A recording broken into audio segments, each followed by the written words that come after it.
build the best football team in the SEC Conference. We're going to build the best football program in the SEC Conference. You have now arrived at Stadium in Gale. The kick, it's been blocked again! How about it? It's been blocked again! It's going to heat one deep down the field. It's going to be to the goal line. It's going to be gone! It's a touchdown! And the Gators have won the game! Tyree Cleveland! How about it? I can't believe what I just saw! Dropping back to throw. Pops and fires the ball over the middle. It's Dory! It's Dory! Got a touchdown! Dory got a touchdown! Oh, man! Dory's got a touchdown! Ahmad Black, in his final game as a Gator, takes it all the way home and sends Urban out the winner. You have now arrived at Stadium in Gale. Football in the air, baby. Boys and girls, ladies and gents, welcome to another episode of Stadium in Gale. It's your boy Corey. It's Dan. And a tired but happy Delatorre. New dad, bro. How's it feel? Who we get into our shenanigans, man? How does the new dad feel, man? Yeah, I missed Monday. We had just gotten home from the hospital, but we've had a great weekend update for you last Monday. Yeah. Baby, offsides. Seems coachable. Wildly offsides. Three full weeks offsides. We just got to get back in the playbook, watch the film, go over it. Coach 30. Might have to have him do some film breakdown for me. But, man, it's crazy. Baby came early, was not ready for it. And my dad always told me how nervous he was driving home from the hospital. Maybe you had that, Silk. I was more nervous driving to the hospital thinking, I had 3 more weeks, maybe 4. Yeah. Because you guys were what, middle of September or so? September 12th was the due date. Yeah. So my dad's birthday is September 20th. My mom's is August 12th. She's closer now to my mom's birthday when we thought, hey, if she's, a week overdue, she might be born on my dad's birthday. So yeah, it unexpected, but what a blessing. Being a dad is super cool. I always joke that I thought you guys were just tired, Corey, and you wanted to have everyone else join you in the tired club. I am tired, but it's cool. I've been telling you, man, this entire time, get sleep, get rest. That's all. That's been my best advice is just get rest, bro. Because up until they start moving around, like 5-6 years old, it's really no sleep, man. You gotta be watching over your shoulder for these rascals, man. Well, the first week, I think she just wasn't ready to be born, so she just slept and ate, and didn't eat enough. I mean, she was born 5 pounds 5 ounces. So 1 week in the real world, now she's up, eyes are open, wants to eat, found her voice. So that first 5 days, I was like, what are these guys talking about? This is easy. Yeah. My wife just texted me. I'm so tired.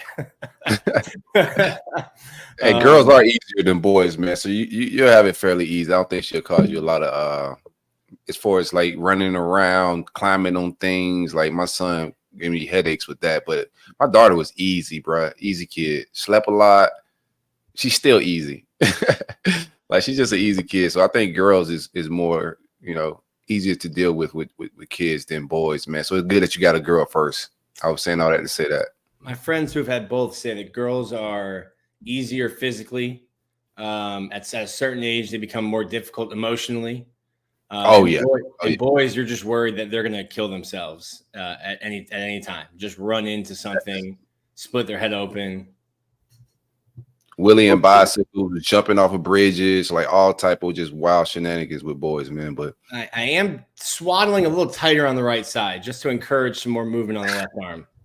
Just a swaddle technique. Don't call any protective agencies. Just a swaddle technique I picked up. No DCF action. No. It's just a tight swaddle. Dude, we're pumped for you, man. That's awesome. Congratulations. What a way to start this football year. Definitely will always remember this one. But, dude, so happy that Lauren and the baby are doing well, healthy. That's all we can ask for. And Man, yeah, that was cool. Dan just mentioned that Billy Napier started his press conference last week, shouting you out. So big love. Yeah, it's interesting. I texted him. Thanks. It's interesting. So I think when we announced that we were pregnant, Rick, You got his phone number? Give me that phone number. You got his phone number? Pass it to me. Yeah, I don't know. Maybe after the season, depending on how the season goes, but certainly not 5 days before he has to play 12 games. Got some suggestions, man. I just got some suggestions for Saturday. just fire him off during halftime. Be like, hey, I noticed a couple things. Hey, coach, look at your phone. Yeah, I think Rick or Tyler told him, and he mentioned it, but then I, bumped into him just around town 3 or 4 times during the pregnancy, and he would always bring it up. Just a genuine guy, really nice guy. So yeah, that was really cool to be watching the press conference, holding the baby, and then hearing the shout out. I told Lo, said, "Hey, yeah, he even knows your nickname now. I must have just called her that." It's awesome. That's legendary stuff for a baby, man. Yeah, you got to get that in the baby book. I don't know. I mean, I think they do digital baby books now, not like the one that I had that my parents filled out. Like Daniel did this, and this is where he was born, and all this other stuff. I mean, now you're gonna have, copious amounts of pictures, and you got to add that one to the old log, man. But congratulations. You've been a very good friend for a very long time, man. And I'm pumped for you. I'm pumped for Lauren. And man, that's awesome. Congratulations, dude. Thank you. We'll get her. She'll make her Stadium and Gale appearance soon. Hell yeah. Well, we're looking forward to it. We got a big show today. We're going to start off with Zach Brust, former walk-on for the UF football program, and also the creator of a new golf sock company that I have already parted with one pair because Brooke thought that they would be more fit for her style and her chic. So she just took them right off the top of the dresser. She's like, these are mine now. I was like, yeah, that's cool. So we're going to get her some more for her birthday in the next week or so. But let's get into the show. Corey, let's start with a Brunt ad read, then we'll get Zach on.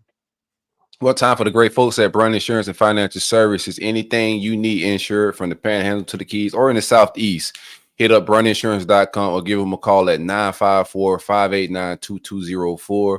Boats, RVs, houses, or even your life, motorcycles, anything could be insured. Hit my man Greg up.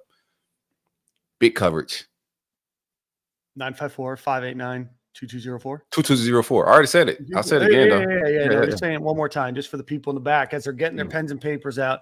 Let's see. Sounds like Mike Jones out there. Want to do a couple quick congratulations. I'm him, the winner of the tailgate tickets last week.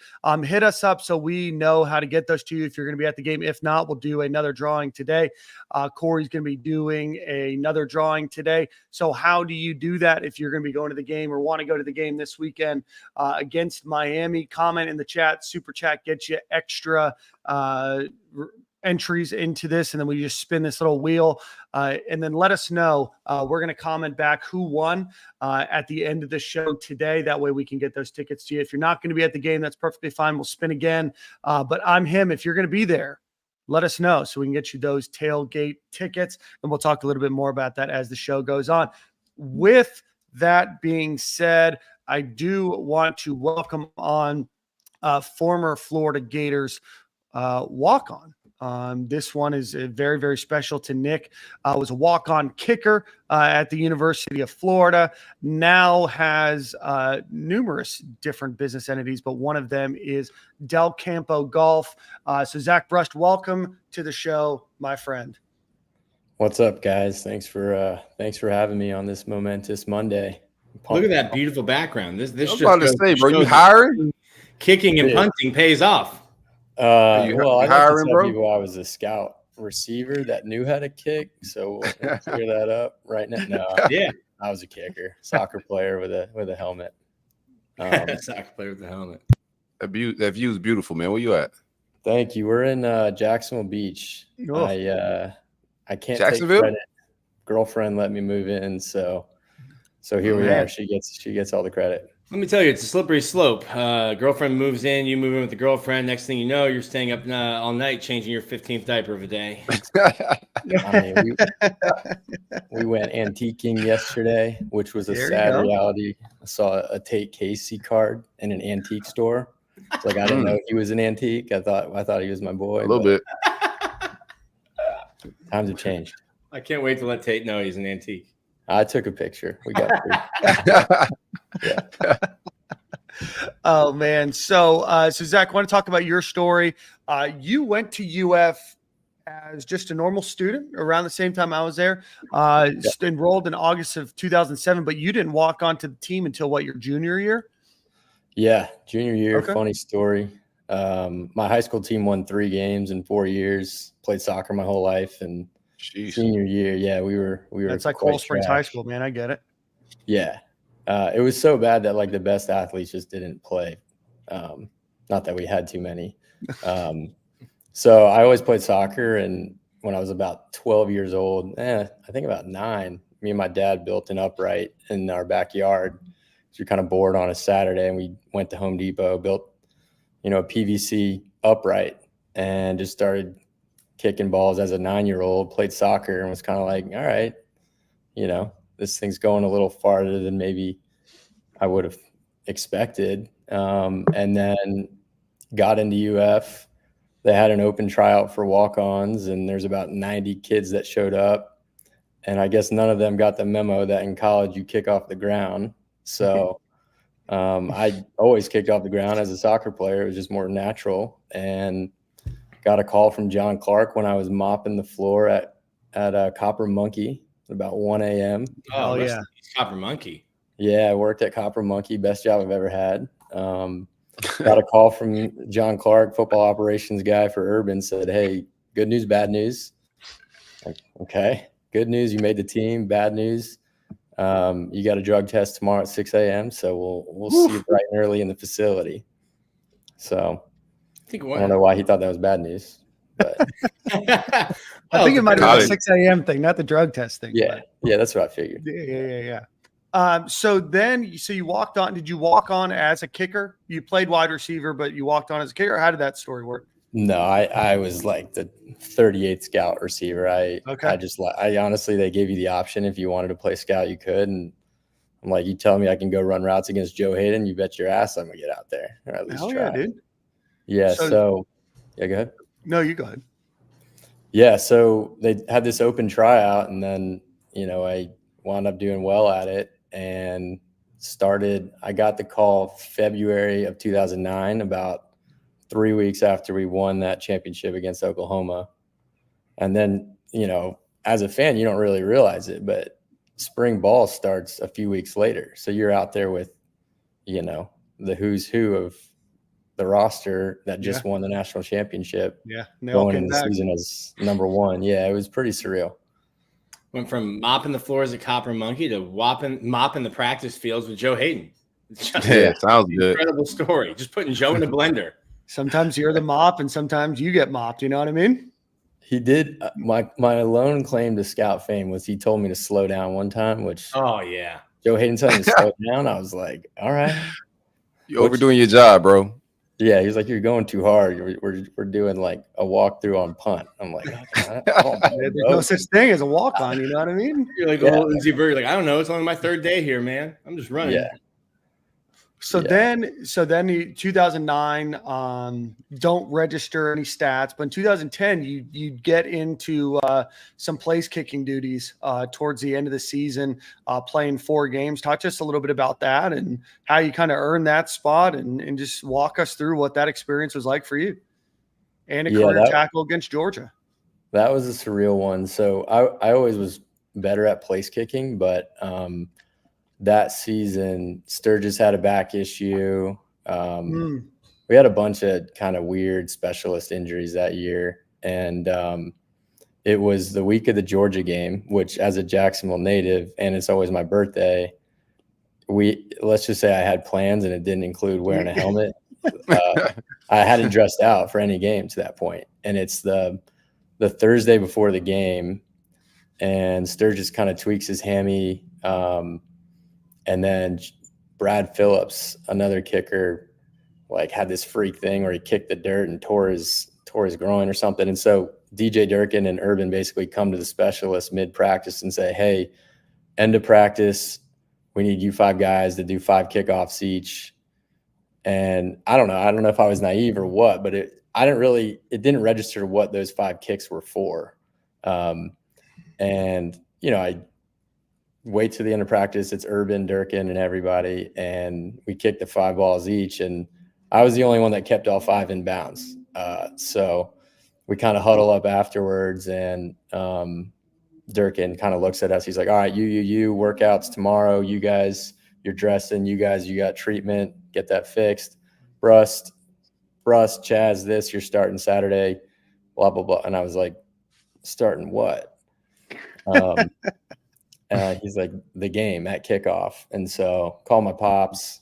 He's on the golf course, few beverages deep, and was just kind of like, he like hung up on me. He's like, you're starting Saturday. And so got to play, and I got burned once in high school for a kickoff return. So when the seas parted and Brandon Boykin was kind of running untouched, I literally remember having like this momentary, like, don't run downhill, like turn and run to the pylon, like run as far, like almost like run away from him. And so executed that and dove and got his finger, got his shoelace with my finger. And I don't know. I run to the sideline. I think like Urban's going to like give me a hug. I don't know why, but he's about to rip 10 guys' heads off. He didn't give a shit that I made the tackle. He was ready to blow a gasket. There's been some time between that story when it happened and how you're telling it. And normally when you catch a fish, the fish gets bigger. It sounds to me like you decleated Brandon Boykin on the kickoff. Just took his helmet right off, really gave it to him. He almost came out of the game. Some say he was concussed. I mean, I can't confirm or deny. Concussion protocol wasn't what it was now back then. Probably concussed. Yeah. No one believed I got him. And then the paper in Athens, somehow they got a photo of it, and they didn't get my name right. They got like another walk-on kicker's name in it. So I don't even know how like a buddy found it, but there is contact between, at least one finger and shoelace. So we were good. Urban Meyer usually treated the special teams guys a little bit better. I know like kickers normally don't practice much anyway. Y'all be just playing video games and kicking it a little bit in practice, man. Did you get any other Zach, as the specialist guy here, I understand that you guys are the first ones on the field getting your work in while being disrespected by people like Corey over there. Yeah, I can't comment on cultures outside of the one I knew. And like, I mean, my group, we liked doing scout team. We did it every day. It was fun. I mean, there was certainly less dirt on the jersey than most out there, but like this era of like kickers just going into the indoor and not being with the team but for 10 minutes, like that's foreign to me. Okay. Yeah. So you was like which player smacked you, or you just was your worst encounter in practice as a scout team guy? I mean, there were a few times where the Pouncies would pull, and I've never seen anything like it. I mean, it was literally like, it was like elephants, just two rhinos, man. Like rhinos. They're so big, you don't even know what to do, Frank. Like you can't get out the way, and with that power, they didn't need to get a lot on you, and you were toast. I don't know what the reaction would have been, but I think you could have called on your soccer background and gone for a little slide tackle. It could have worked. Yeah, we had very explicit instructions. Don't touch do not touch the ground unless you're forced to it by a scholarship guy. Yeah. That's awesome, man.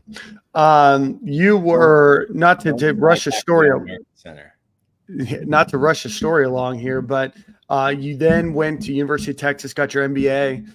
Now you're living in Jacksonville Beach, which is far superior than Jacksonville itself. Like I know that you're listening. Oh, don't step back on it, Dan. Stand on it, man. Stand your ground, Beach is great. Jacksonville, they're two totally different places. You know what I mean? You're not standing on business, man. Right? I mean, you're like, anyway. So, but you finished runner up in your district in golf You were a soccer player. You're a letterman for University of Florida football. You go to UF. You go to Texas, get your MBA. Now you're living in Jacksonville. And talk to us a little bit about your story and then about Del Campo Golf and what you're doing there.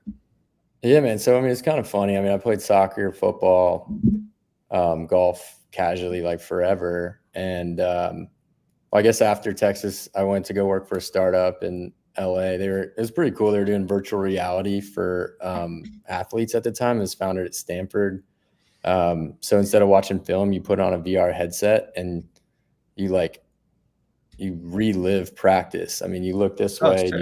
They have like a 3D or a 360 camera. I saw it on College Game Day and thought it was insane. So worked for them for 3 years, worked for Tesla for 4 years. And I enjoyed my time at Tesla, but it was like, you're just staring at 12 Excel, tabs a day. And it wasn't necessarily super fulfilling from a creative perspective.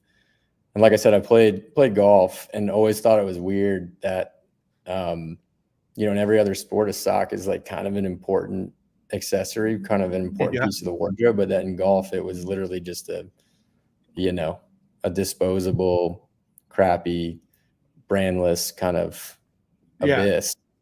And so, while I was working at Tesla, I was kind of intrigued in this idea. I always wore this basketball brand sock to play golf.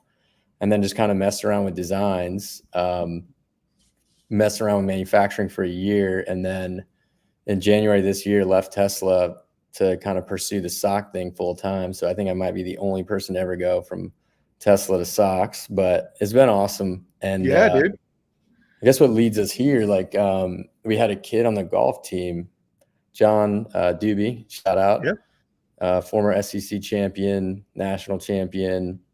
Reached out and sent him some orange stripes and some blue stripes. He wound up wearing them in events, loved them. And then took it upon himself to kind of make an intro to the licensing director at Florida, Debbie Gay. And Debbie basically told me in a pretty short version, I've been doing this 30 years. You're the first golf sock application I've ever seen. And I was like, all right, what does that mean? She goes, that means you're approved. And so, here we go. We got the Gator F. Yeah. And then we got the coveted swinging Gator, on a golf sock. Hey, when I seen that palm tree, I thought it was something else at first. Oh, really? Yeah. Well, we can condense the trunk on it. It can be what you want it. Same vibes, man. Same vibes. We need to see the Gator out at Bostic this year. That logo has taken off. I heard that somebody in the 70s, a regular student just kind of drew it and the Gator golf team just started using it. And then I saw it 2 years ago now and tweeted it out. And all of a sudden it's back on merchandise. And that kid in the 70s should have trademarked it. Yeah. It's the golf shop, Bostic, there wasn't nothing in there when as students, I don't even know if you could buy balls in that shop. And now, shout out Tyler Chandler, he runs that shop and it's got some of the best gear I've ever seen, including socks now. So that's awesome, dude. He's moving forward. I'll never forget. We went to the Miami Florida baseball game last year, and I was wearing the polo with the swinging Gator on it. And one of the workers at the ballpark was wondering if that was a Jacksonville Jumbo Shrimp logo. I was like, no, this is the most illustrious Florida Gator logo that you can find. This is pristine art mascotting right here. Yeah. I guess it doesn't necessarily have as much weight as some of the others these days. I think it's the best logo that we have, to be honest with you. Zach, can I ask you something, man? What was your family, friends, and even coworkers reaction when you said you was leaving Tesla to start a sock business? A lot of pause, a lot of where's the punchline here? What do you mean? I don't know. I guess I've always done shit that probably makes people kind of look at and say you're doing what? Even the Gator thing, I didn't even tell people I was trying out. And then next thing you know, here's your locker. So I think they were probably to some degree, they're like, yeah, this doesn't really shock us, but are you sure? Like, are you okay? Do you want to talk about it? And then they put them on, and they're like, all right, okay, like these are comfy socks, but like, are you still sure? Do you know? Like, you couldn't just make these for yourself and wear them to your nice job? Yeah, it can't be like a little side hustle. Maybe something you do for friends and family around Christmas time, Corey's birthday, Corey's big around Father's Day, you know? Yeah, it got busy to where it couldn't be a side hustle. Like it was taking a ton of time, and Tesla was trying to make me move back to Northern California with no adjustment to pay, which I don't know if they've gotten the memo, but Jacksonville Beach and Northern California aren't exactly comparable cost of living. So that made it a real easy call to just kind of say, like, let's do it. I hear that. But yeah, a lot of questions. Eric Bell here. I know Eric Bell. Bought 2 pairs of the Del Campo Swinging Gator socks last month. Love them. Didn't know it was your gig, Zach. Awesome product and happy to support Go Gators. Shout out to Eric Bell, a buddy of mine from college. We haven't seen each other since then, but shout out to Eric. I love it. I love it. Thanks for listening, brother. Where'd the name come from? The name, well, so there's this like region of the Baja Peninsula in Mexico, which it's like an hour north of Cabo. Yeah, okay. Dude, this guy got the greatest stories, man. So I used to rent a car from this place. They'd rent it to you for $6 a day. It was called a Duster, a Mitsubishi Duster, and it was built to go on like dirt roads. Yeah, and yeah, no, I mean we'll get there. And so, I'm like in this remote town. It's awesome, like right on the coast, but there's nothing there. And then I got word from this local American that there's this bar like right on the beach with the freshest margs, ceviche, all of it. And I'm like, it's not showing up on Google Maps. Like, what do you mean? And she's just like, just drive down this dirt road. You'll know when you see it. I'm like, all right. And you drive down this road and it looks like a scene from a movie, like palm trees everywhere, like cactuses, mountains, the sun's like glistening through it. And I don't know, it's just this moment where you're like, the way she's like, you'll know when you see it. And sure enough, there's this little green light on the side of the road. And I'm like, there's been no signs of life. So take a left. And it's like the coolest local bar with exactly what was described. And then it was just like, all right, Mexico, Spanish, Del Campo. Yeah. Del Campo means like from the country, from the field, off the beaten path.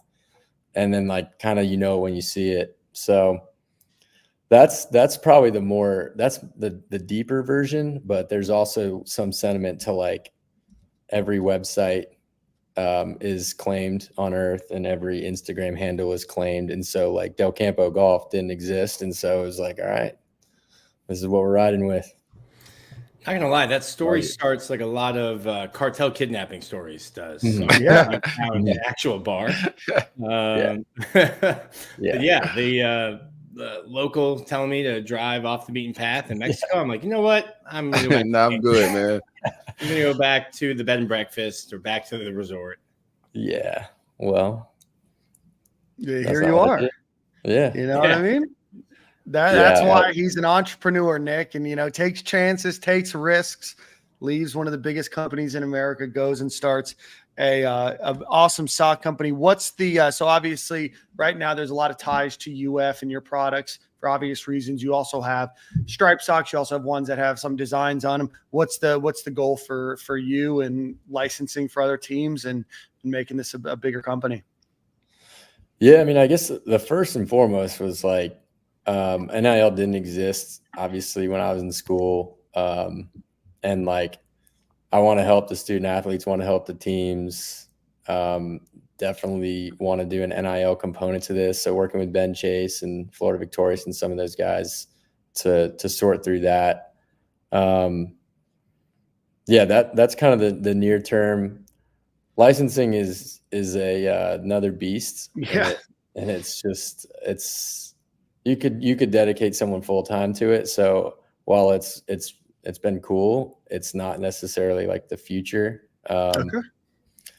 Yeah, I don't know. That's a really good question. I probably should have a more concise, specific answer on like where's this thing going. But we're kind of off the beaten path here. You just know when you see it. Yeah. Man, I love that story. That's really, really cool. You've figured it out. You figured out your storytelling. Super interesting guy, man. You're super interesting, man. I would love this conversation to be a lot longer, but you got a lot of interesting stories. We're our millennial age is really like the no-show sock. I put those on; they're too comfortable to take off. But I'm like, makes me feel like I'm back in my 20s with these mid-rise socks here. There's been a lot of art, like New York Times. Yeah, I mean, causation or correlation, you tell me. But we launched this thing, and now mid-rise is back. So I mean, I think it's a 100% causation. You know what I mean? I think there's a one linear causation here. Zach, before we let you get out of here, there's a lot of people that want to hear about Naeshaun Montgomery and want to talk about the Florida Miami game. So let everybody know where they can follow you. As a reminder, he's working on some things with Florida Victorious to try to be able to create some money for NIL for student athletes, which is awesome. But let everybody know where they can follow you. Obviously, your website's there on the screen, but if you're listening online or on the podcast, it's delcampogolf.com. But Zach, why don't you run through your final little spiel, man? We appreciate you coming on, and we'd love to have you come back on with a little bit more time and talk more about your stories from that time. Yeah, man, I appreciate you guys. delcampogolf.com, at delcampogolf. Those are the best places on Instagram. Yeah, Nick, congratulations, by the way. Your daughter's gotten one more shout out from a Gator head coach than I've gotten. And 31-13 Gators. We're going 10-2. Let's go, man. You're interesting, and you lie like me, bro. You lie just like me. I like That's you, it. guys. Yeah, might have to have, maybe he's the fourth co-host from now on. Yeah, get Nick out of here, man. No, we just subbing for Nick. I've lost my job. Yeah, congrats, Nick. But it's time for you to focus on different things now. All right. Awesome, man. Well, Zach, we appreciate you coming on, brother. Thanks for everything that you're doing, and we'll talk to you soon. All right. Take it easy. Thanks so much, Zach. Great product, man. I'm not just saying that. Super soft socks. Yeah, he sent them couple weeks ago, and huge fan. We're getting Brooke some more for her birthday next week. So shout out to Zach, amongst other things, you know what I mean? But yeah, no, great product. So with all of that being said, all right, let's do a quick ad read for our friends over at Game Time Sidekicks. They just sent us this new mug. That one's fire. Yeah.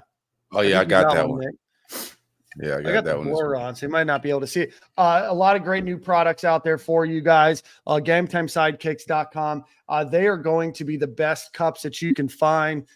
Florida Gators related, a bunch of other schools as well. You guys don't care about those other schools, but we got a national championship golf one with the swinging gator. We got the old Spurrier logo.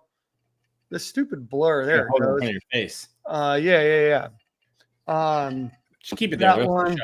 Just a lot of great stuff. It's going to be the same as your other similar products out there for much cheaper, just as good quality. And you're going to be able to support a huge Florida Gator fan in the meantime. So GameTimeSidekicks.com, 15% off, Stadium 15 at checkout. So again, GameTimeSidekicks.com, promo code Stadium 15. A number of you guys have already bought them, so keep buying them, keep supporting the podcast sponsors that we have here. Before we get into the Miami game, tailgating cup, Dan. I put iced coffee in it on Saturday. Woke up Sunday morning, hadn't finished the iced coffee. Ice was still floating around. Yep. This is an 8 a.m. show up to the Flow tailgate, put ice in there, pour your drink of choice in there, and keep that drink cold until 3:30 kickoff. 100%. I had popcorn and football this weekend, and me and the wife both took a cup out there, bro, and legit, because we had jamboree, so it was like several games, first half type, 10-minute scrimmages type situation. But man, I had to hold the sticks at one point in time, and I was like melting out there because each parent got to volunteer at some point in the season. So I was like, let me get mine out of the way now.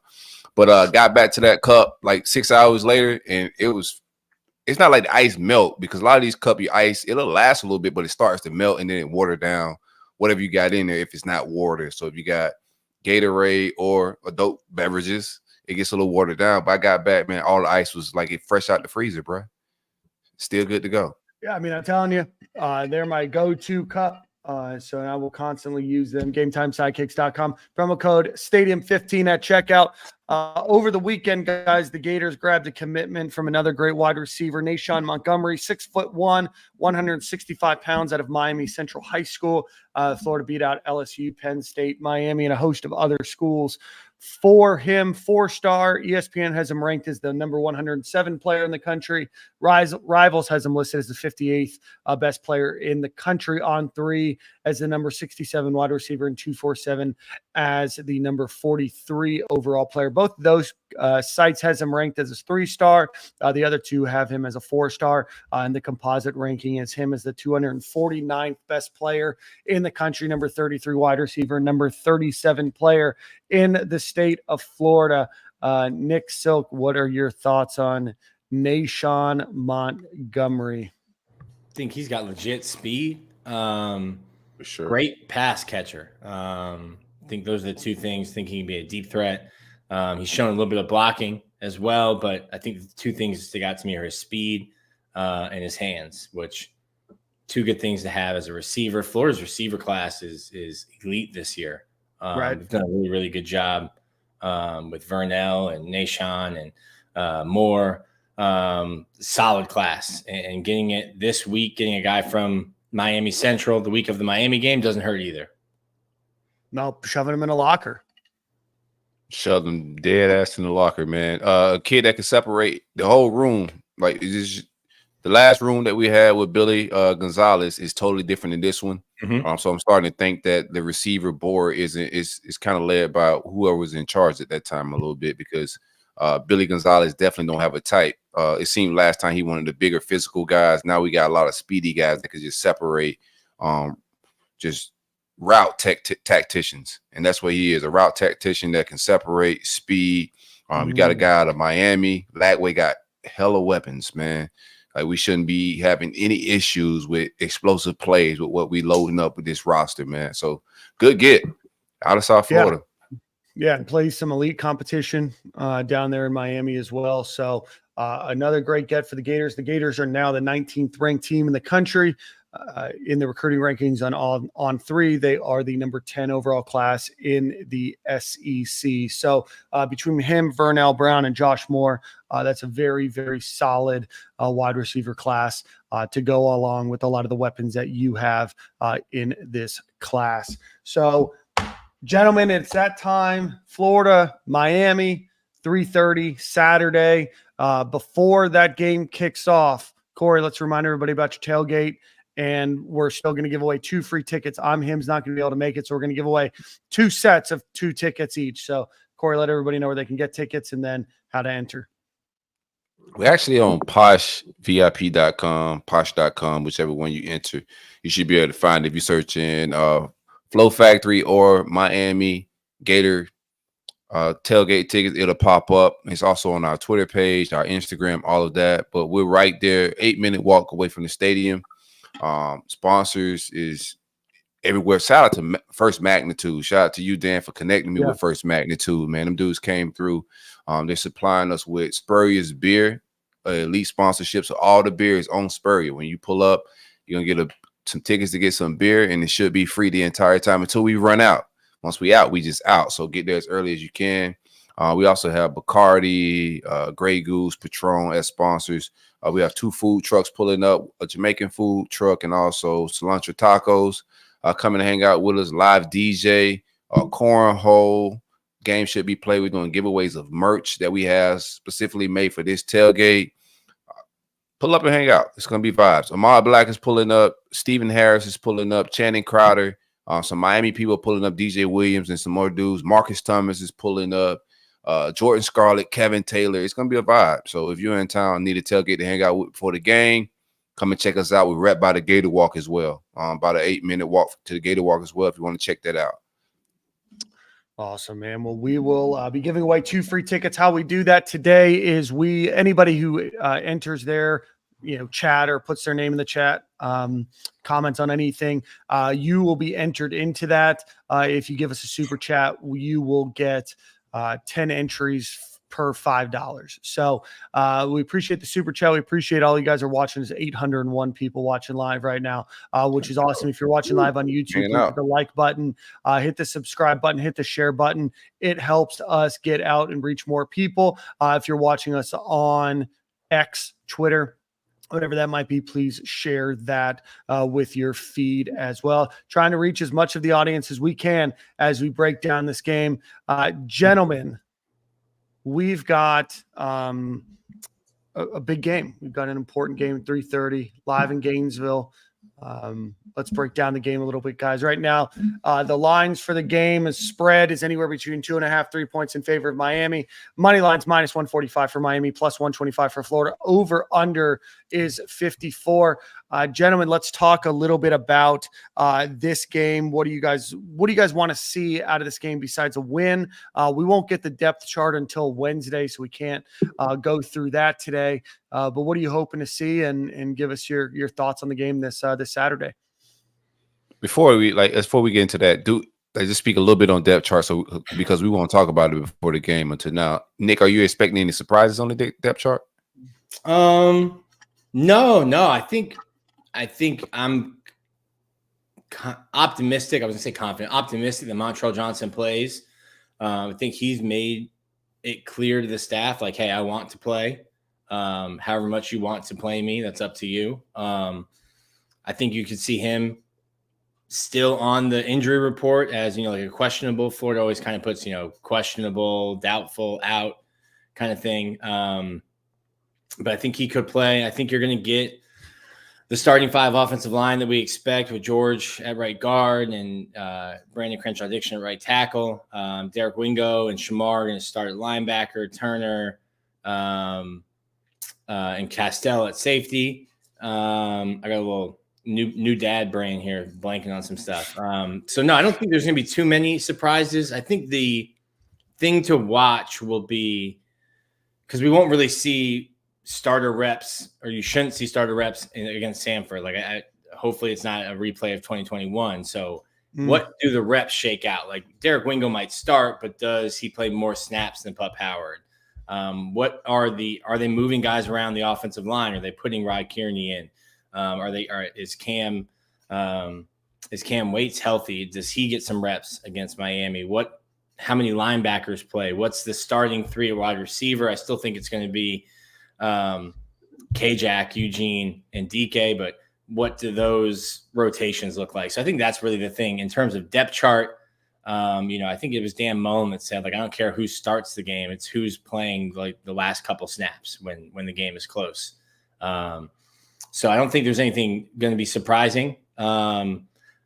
Based on telling our message board that Wingo's going to start, it seems people are thrilled about that. I think he's even going to be – it'll be interesting to see how the green helmet stickers work. As soon as they got approved, I was like, man, this just – I smell Florida sending 2 guys out with green stickers on a play and getting a penalty. I don't even know what the penalty is, but – on offense, it's easy. You're to get a green sticker, Matt. On offense, it's easy. Your quarterback wears it. And unless you're doing, some Will Muschamp stuff where Jacoby and Jeff are both out there, those guys will have 2 sets of helmets. But Wingo will have a green dot. I think Shamar will have a green dot. You'll probably have to have several guys on defense that have 2 helmets, one with the radio, one without.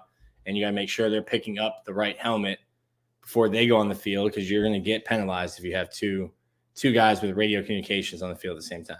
Yeah, that's what I was hoping for, the green dot mat to come out, It's a whole new mat. Yeah, you get a whole new mat. You got your starting 11, and then one of them is the green dot. And who's got the green dot? Let's do a quick once over and make sure that we don't have more than one. Let's talk offense first, and then let's talk defense. So right now there's an expectation that Montrell wants to play. We'll see where he's at. We talked about this last week, Nick. We had a I think a fantastic show, kind of breaking down everything, not because you weren't there, but just because we kind of broke down each position group here. But even if Montrell does play, we probably don't think that he's going to play his full allotment of snaps that he would normally play anyway. What do you think the depth chart looks behind Montrell in terms of what that shakeout might be? Yeah, I keep hearing like a lot of positive stuff out of camp about Jacoby Jackson, but to me it would be Webb, Baugh, Daniels, Jacoby. Yeah. If Montrell can't go, Trayon Webb would get the start, and I think you probably see all three guys really if Montrell can't go, and probably only see three guys if Montrell can go, with him being one of them. So Jaden Baugh is just it looks like a throwback player out there. There's no swag. There's no swag. There's no stuff. There's no accessories. He's just running out there. Yeah. No gloves, no wristbands. I like that. Low socks, just looking out there running the ball in the 1980s. Yeah. He from Mississippi, right? No, that's KD. KD's from Mississippi. Where's Baugh from? Ball's from Alabama? Yeah. Oh, same thing. But yeah, KD, I know some guys who have been out there at practice longer than we are think he's going to be a superstar. He's got breakaway speed. He's real shifty. I think that's a great back because like Jaden Ball's got some shiftiness to him as well, but he looks like a guy who likes to run into contact, that he enjoys the physicality that football can bring. Whereas Jaden Ball is from Georgia. Sorry. He's from Atlanta, Georgia, and went to Columbia High School. Oh, not the same thing. We got confused because he was being recruited heavily by Alabama. So very different. Yeah, very, very different. Atlanta and Mississippi. Thanks, Rob. Very different. Thanks, Brandon. Very different. Yeah, different. Two totally different worlds. Very, very different. Yeah. Different. Now I'm surprised you don't have drip. Different. Being from Atlanta. Yeah. Yeah. Shout out to Decatur. Yeah, like I said, I've said this, since January. I think the running back room took a bigger hit perception-wise when Trevor Etienne left. Like, would Florida still like him in the backfield? Sure. Yeah, he's a very good running back. He's going to have a great season in Athens. But I think Florida's running back room is more than fine with the guys that they have. Yeah, I think what we talked about last week was we're just kind of wondering. Obviously, Billy Napier said that Trayon Webb is by far your best in pass protection.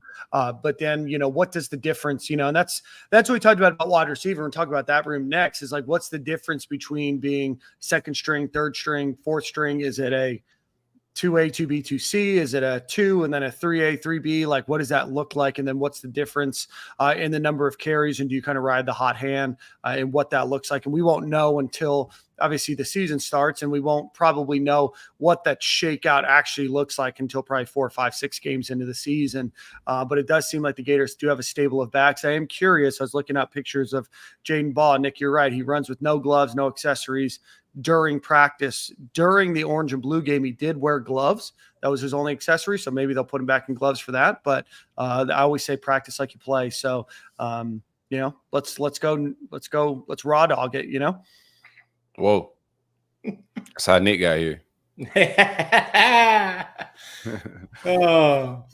So we'll see there. Obviously, Graham Mertz is your starting quarterback. We expect to see a lot of improvement, a lot of leadership out of him.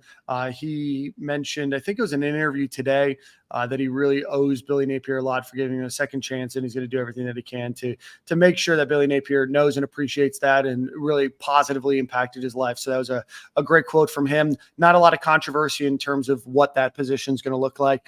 Nick, last week we talked about the wide receiver position. You mentioned the same starting three that I mentioned, but then again, it's like, what do we see after that, right? So you have Khalil Jackson, Eugene Wilson, and DK as you're probably starting 3 wide receivers. And then what does the next group after that?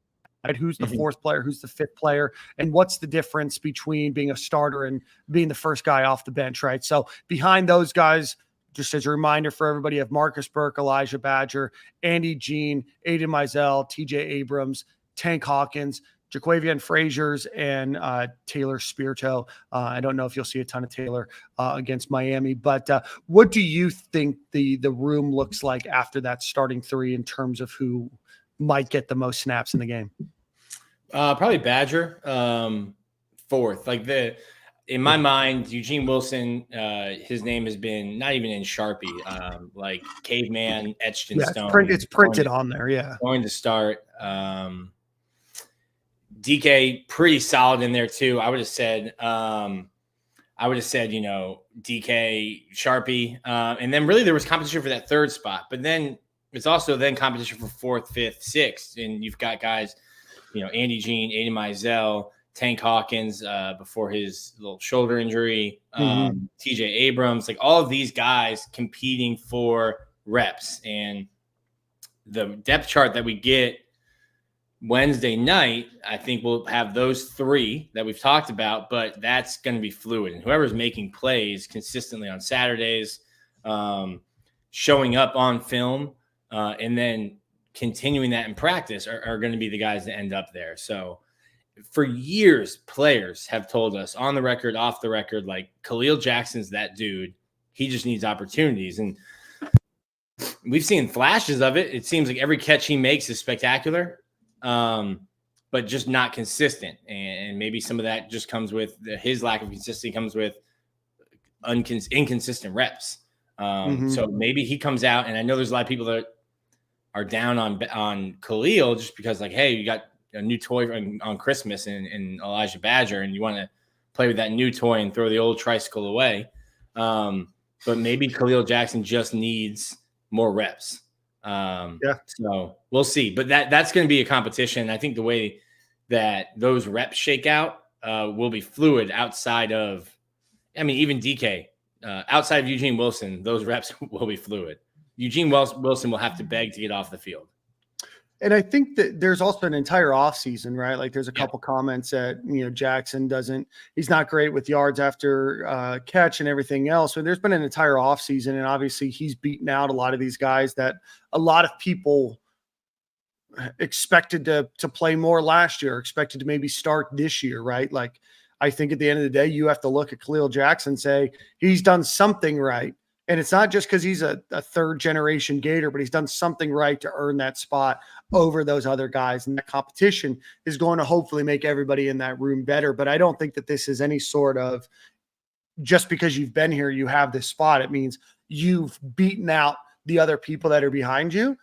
And with that, you have to consistently beat them out throughout the season because there's a lot of guys that are trying to get that next spot, right?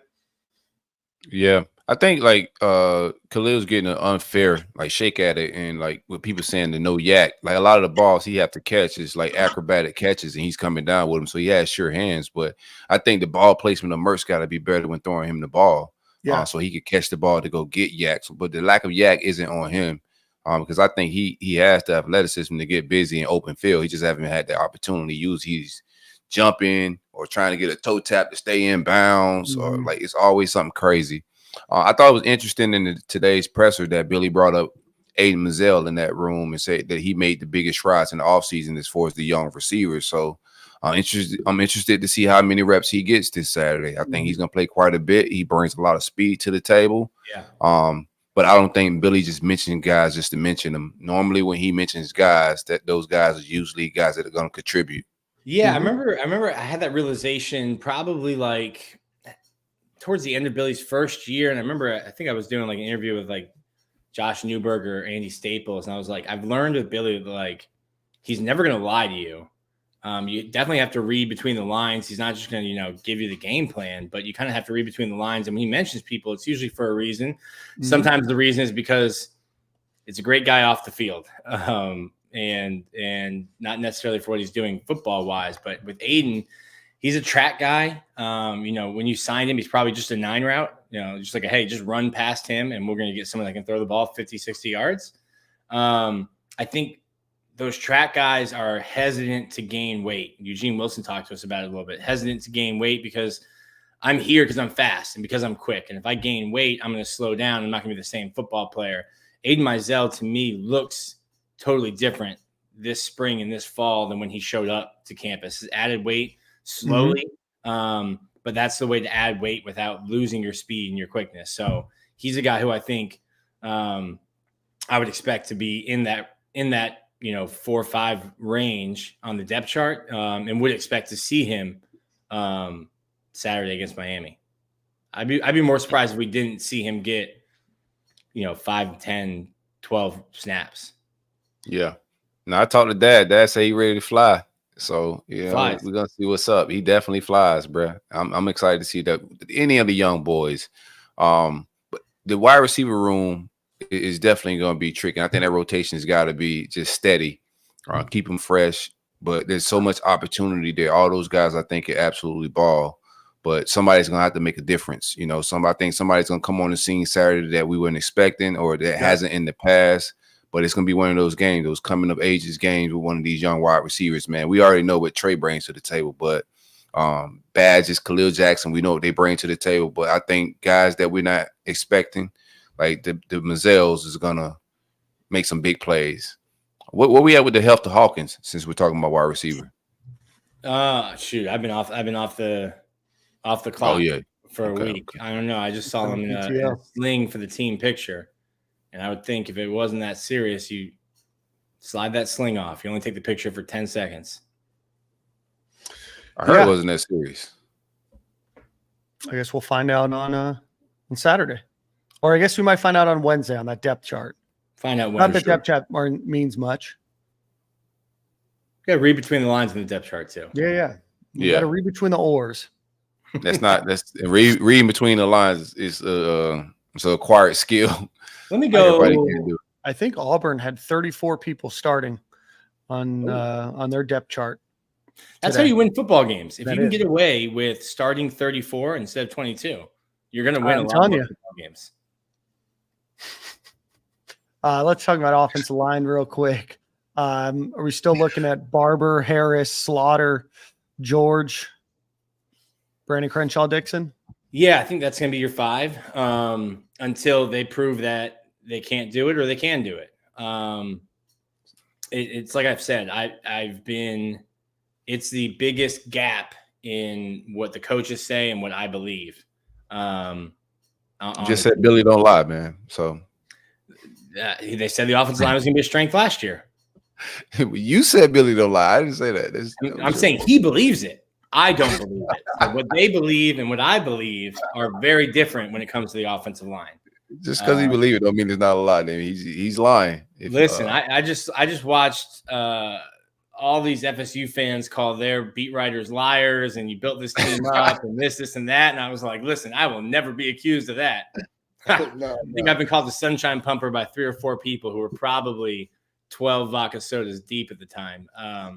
But listen, I'm just going to tell you what I think, and if what I think is typically pretty well informed, and if it turns out to be wrong, I have no problem telling you I'm wrong. I just don't think that the right side of the line is going to be as good as they believe it will be. The staff does. I'm high on Austin Barber. I don't think Austin Barber played well last year. I've tried to get him. I've tried to get him to.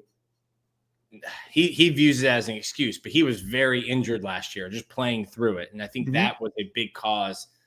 His injuries hindered his production severely. He won't take that bait and won't, hey, yeah, I did need shoulder surgery for most of the year and played, a lot of the year with one arm, trying to block absolute monsters coming off the edge in the SEC. I think he'll be better. I think Najee Harris will be good. I think he'll have rough spots because he's young. He didn't play a ton last year. I think he got some good reps, some good experience, but didn't play, starter reps. I think Jake Slaughter, they found, a diamond in the rough. And then that right side, I just think to me, if it's close with Rod Kearney and Damian George, I think Rod's your future there. Jake can play 2 more years. Shout out to Steve Hillen. That's my high school teammate, STA Pride, Steve. Ain't no sunshine when he's home, that's for sure. You guys did you guys win or did you guys end up losing? I saw you guys take the lead. St. Thomas. They played Gorman, right? Yeah. They called hands. Gorman was in those Gator jerseys. Yeah, you would have known if they won. He would have said it in the intro. Yeah, they lost. So he was hoping we didn't say anything about it. Yep, lost. No one states. Gorman not in the state of Florida. So. No, Nevada. Notoriously in Nevada, They recruit big too. But offensive line, I do think if George struggles, I think you're gonna see him get yanked fast. I think if he whiffs, you're gonna see Kearney replace him, probably like a receiver, like the next play type. Like it send could him out be. with the play. It could be, and then I just think behind Crenshaw Dixon, you have so much experience there. The guys that would go in after him would be like Cam Waits, not a ton of experience. Caden Jones, not a ton of experience. And then you're talking about you'd have a redshirt freshman with no experience next to, a guy who's a redshirt junior with 70 snaps or something like that, whatever Cam Waits has. So I think it's not necessarily, I know it gets fans mad and they're only playing the seniors, they're only playing the veterans. And it's not necessarily that. It's just like it's a tough spot to put two redshirt redshirt sophomore next to each other on the offensive line and feel real good about that, week in, week out.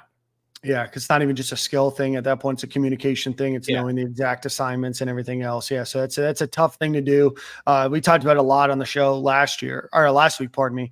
Just that position is so hard, and it does really take a few years for most players to even feel comfortable getting into that position. So hope for some health, hope for some improvement there.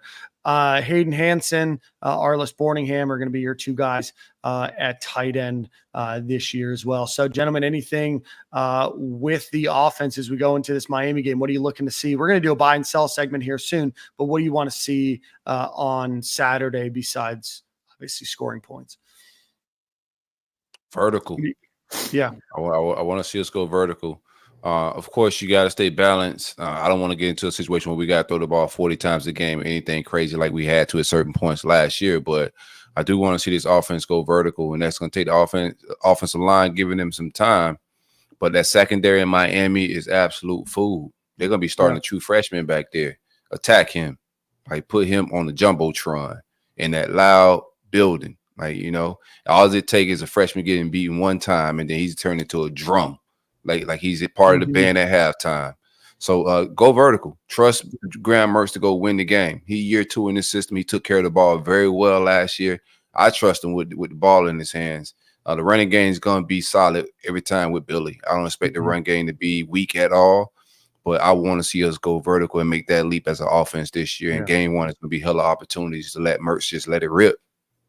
Yeah, what did Jaquez Green say? You got to find that weak link on the defensive backfield and just go after that person, right? So hopefully it's that guy, and hopefully we're able to move the ball a little bit down the field. Nick, what do you want to see on Saturday from an offensive perspective?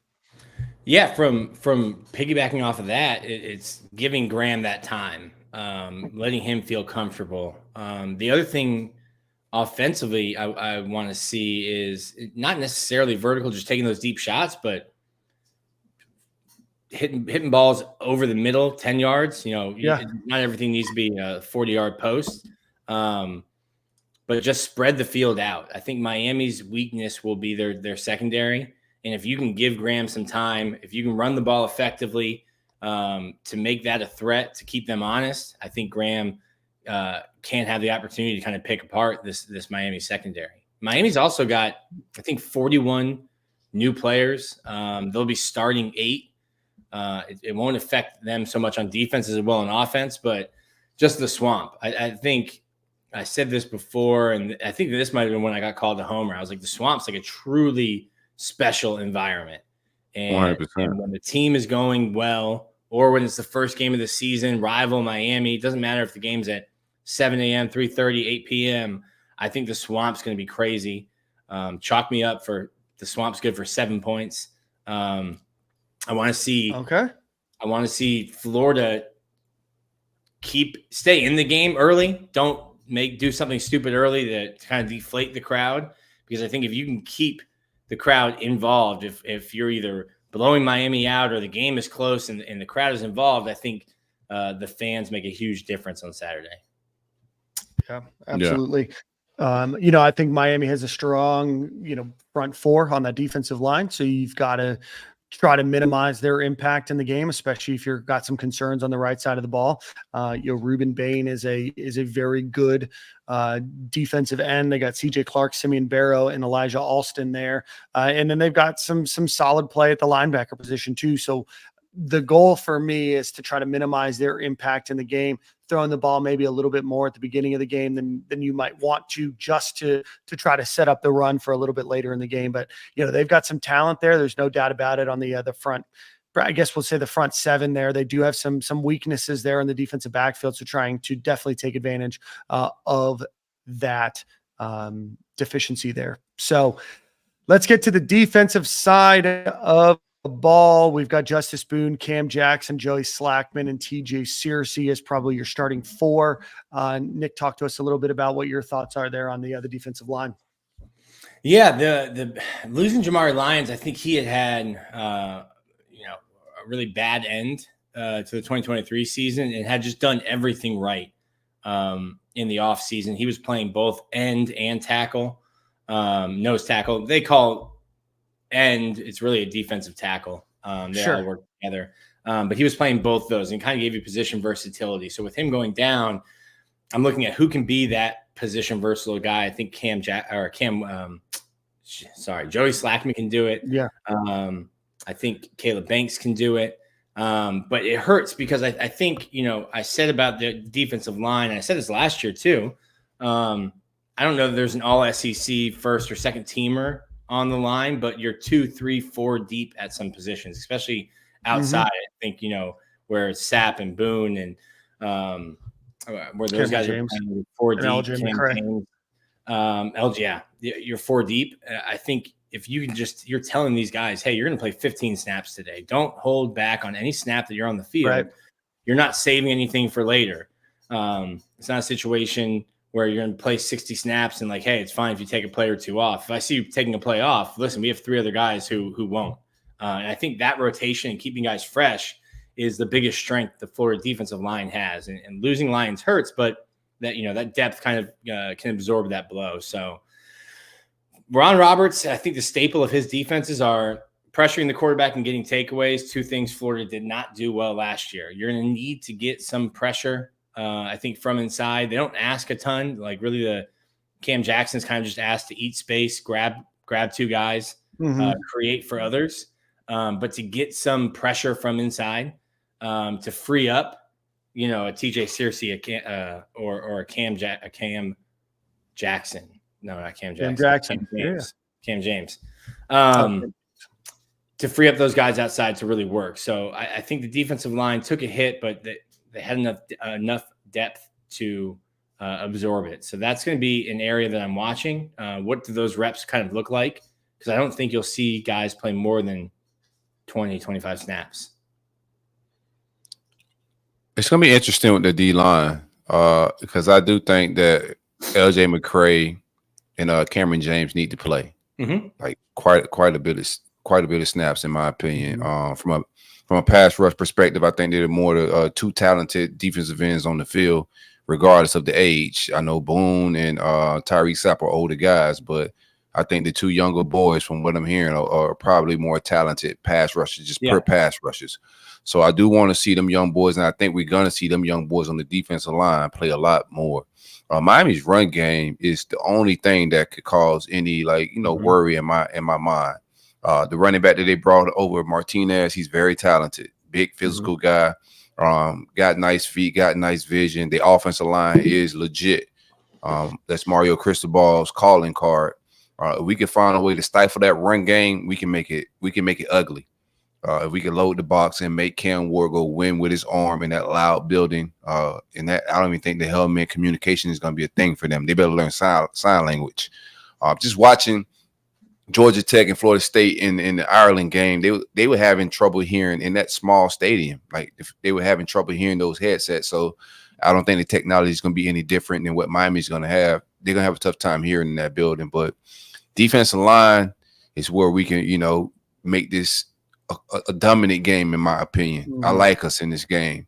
But if our defensive line our front seven come and stifle that run game, we could have them flying the airplane again in Miami real quick with some banners.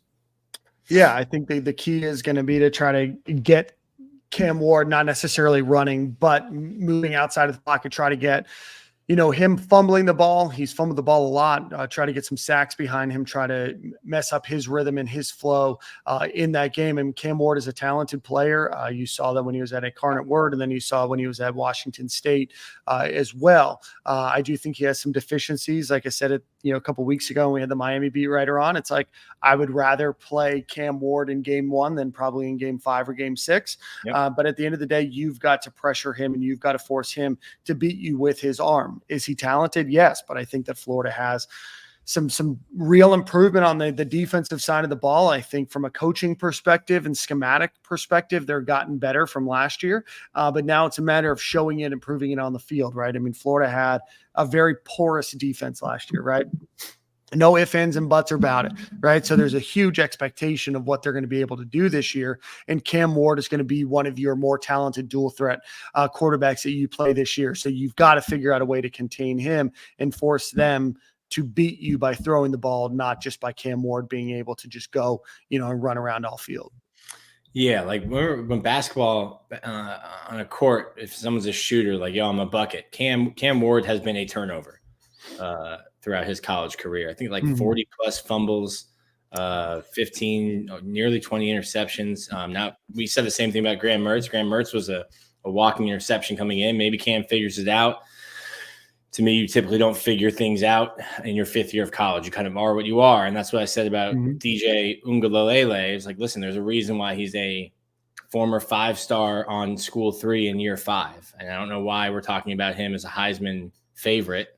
We know what he is. We've seen what he is. I think we know what Cam Ward is.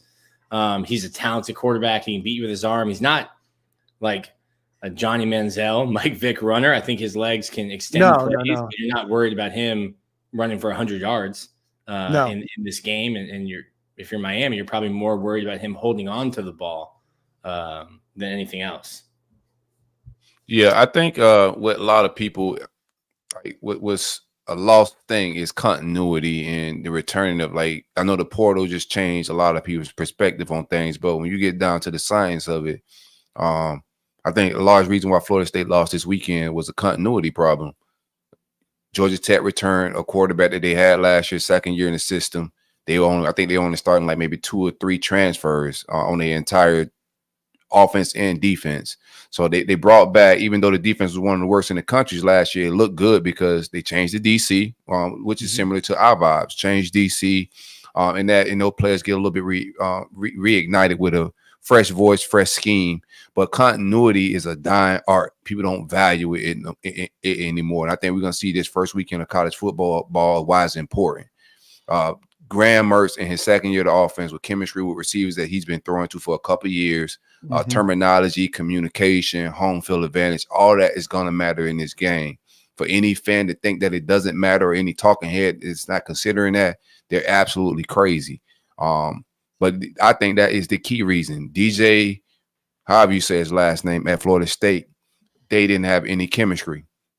They didn't go vertical. They try to keep it very as vanilla as they can because they're just not. They couldn't go deep into that playbook because the only people they have been playing is themselves. And they thought that team was really good because trash is playing trash, right? You could think that, like, if trash is playing trash, it might be a trash battle of the ages. But when they go play somebody else, you get to see exactly what you got. So both teams will find out what they got on Saturday. But I think lack of continuity and communication issue is going to be what do Miami in.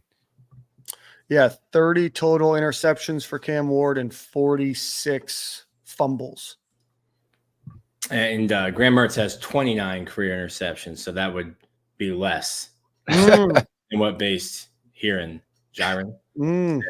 Well, they got an echo chamber down there in Miami, man. They just camp has been closed, but I think their media is very similar to Florida State media, man. Sunshine pumping, the greatest team on earth. And if the fans, they learned nothing this weekend, they should learn. Don't listen to the national talking heads. They don't know nothing about the real texture of these programs, bro. They all get it from inside the program, right? Like, none of these guys are out there watching practice, right? Like 12 years ago, you used to have open practice at the University of Florida. You had a general idea right? And then Nick Saban kind of had the idea of, hey, let's close everything down. And now all of a sudden, all these schools have closed everything down. So now you're basing it on what you heard. We heard last week that Florida State might have the best defensive line in the country. Ooh. They Florida may have the State worst. does not have the best defensive line in the country. They may have the does not worst. have the best defensive line in the ACC. They might not Or even have Tallahassee. a top half defensive line in the SEC. Right. Line I season. think there is to your continuity thing too, Silk. It's I think you'd rather play Miami week 1 than play Miami week 8. Absolutely. With all the new turnover they have, 8 transfer guys in the starting lineup, and getting them at home. Getting them at home week 1, I think, is a huge factor, or should be a huge factor in Florida's favor. Absolutely. I think we got more pros in our favor than cons than what they're gonna have to deal with. Mario is also traditionally a very vanilla coach. Like, he's not gonna go out there and let his balls hang. He's gonna come out there and try to run the ball, but he's not gonna want to put the ball in Cam Ward's hands to go win the game. Traditionally, that's just what he's been. But if we got to, we know we'll let Merch go throw it 40 times if we got to. Not the ideal situation, but they would do I think it. this is an important thing. There's somebody in the chat that is very annoying. And he said that Graham Mertz has 28 career interceptions to Cam Ward is 25 to Mertz is 28. So we see here that this is Cam Ward. He has 30, right? And then we'll see if we look and pull this up on Graham Mertz that he has just 29. So we're just going to clear the air here. Starting to just get annoying in the chat. All right. So clear the air, baby. Just clearing the air here. We're just looking at stats. You got an issue, take it up with ESPN. Well, he said 25 and 28. So both of your numbers are clearly fake. Yeah. I reject your reality and substitute my own. Yeah, I'm telling you what. Anyway, all right. So any more thoughts on this game? Want to get into buy or sell, and then we're going to make all of our picks and stuff at the end.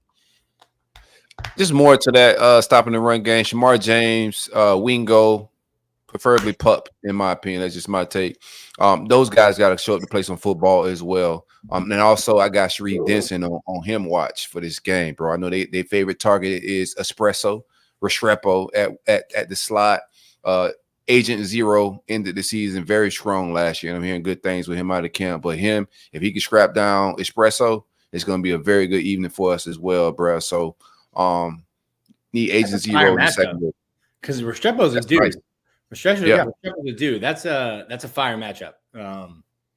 If you can limit him too, that's a tall task, I think, for both. Because I think Sharif Denson's a really good player.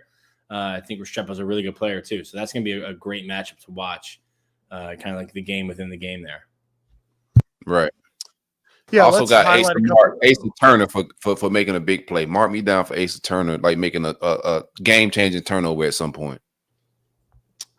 Yeah, I think it's important to note Miami does have a pretty strong offensive line in terms of just a lot of stars, and they were able to get some transfers, and certainly they've recruited the position well. On the offensive side of the ball, they did get Damian Martinez from Oregon State, who is a solid running back. Behind him is Mark Fletcher. You guys might remember him from his recruitment two seasons ago. But Damian Martinez, I think, is a very solid running back. Cam Ward has had some flashes of some, excellent productivity. He's turned the ball over a lot as well. So you got to give some of the flowers and also say, hey, he has thrown 30 interceptions, which is, of course, more than Graham Mertz.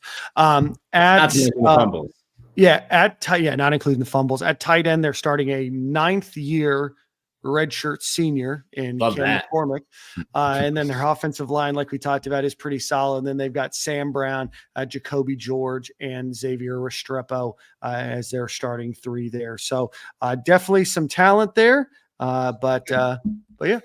Starting a tenured professor at tight end. Yeah, that boy got to go ahead and cash in on that 401k, man, and move on with life. It's time to do adult things, man. Time to move on. Let's see here. All right, let's get into a buy or sell segment. Before we do that, let's give a quick shout out to our friends over at Home Field Apparel. Go visit homefieldapparel.com. Use promo code Stadium and Gale at checkout. You get 15% off of your order. Again, that's homefieldapparel.com. Promo code Stadium and Gale. The best in vintage logos and designs, as well as some of the softest cotton. They have some really cool products out there as well. They're doing these gift boxes as well. So again, homefieldapparel.com, promo code Stadium and Gale. All right, gentlemen, it is time for buy or sell, everybody's favorite topic for this season. We're going to start off with, will Graham Mertz throw for 250 yards or more against Miami? Buying more. More. Buying more. Big buy. Big bags. It's a bull market, Dan. Yeah, it's time to buy. There's food down there, man. Yeah, we've got one less company to invest in now. Let's see. Graham Mertz last season, 2903. So right about 250. I'm going to buy it. Life Wallet Stadium down there? Life Wallet Stadium is not being built. Oh. The homeless shelter in Gainesville is not being built. There's a variety of things that just aren't going to happen, unfortunately, because of that. So we've all got Graham Mertz at over 250 yards passing. With that, 150 yards rushing, will Gator running backs be able to get 150 yards on the ground? Yeah, buy it. Buy. 100%. Yeah, I'll buy. I was trying to think, because if we got Graham, I got Graham at like 300, 280 to 300, 150, put him right around 400, 4 and change. Yeah, I like that. I like where you're heading with it, man.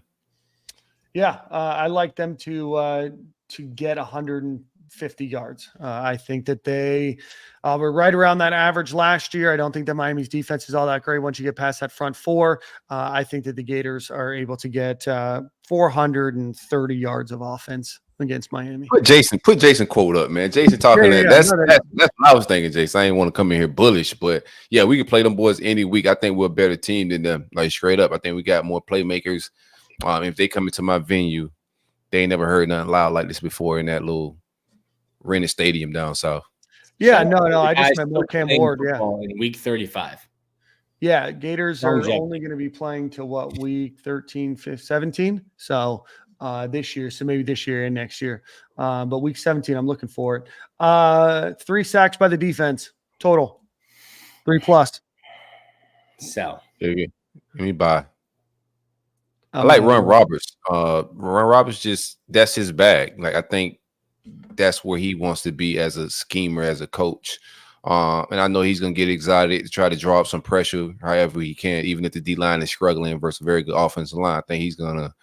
And I do think it's Ron Roberts' defense. I know. Yeah, also, I think he's gonna be calling it too. Right. So I like it. I'm gonna buy it. I'm gonna buy 3. You think, what'd you say that, Nick? I think he's gonna be calling plays too, upstairs. Yeah. Wow. It's his defense, bro. Yeah, like, I'm gonna sell it. I'm gonna sell it. I think Florida will get pressure. I just don't know if they'll get home 4 times. I think they will affect 3, right? Is it 3.5? 3 or more.